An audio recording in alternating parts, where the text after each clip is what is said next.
భార్యాభర్తలు కలిసిన తర్వాత రోజు తలస్నానం చేయాలా? రాత్రిపూట వాళ్ళు కలిశాక ఉదయం లేచి ఏం చేయాలి?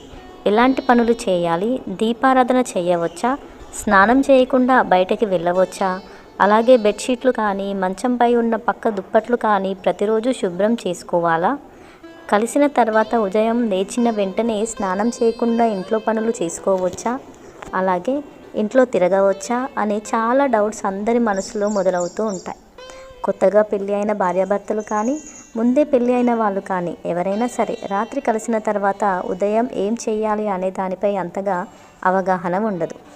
భార్యాభర్తలు కలిసిన నెక్స్ట్ డే ఉదయం ఎట్టి పరిస్థితుల్లో కూడా స్నానం చేయకుండా ఇంట్లో మొత్తం అలా తిరగడం కానీ లేదా అదే డ్రెస్ వేసుకొని ఉండటం కానీ అస్సలు చేయకండి. అలాగే వంట చేయడం అనేది కూడా అస్సలు చేయకూడదు. ఫుల్ వీడియో కోసం డిస్క్రిప్షన్లో లింక్ ఉంది, చూడండి.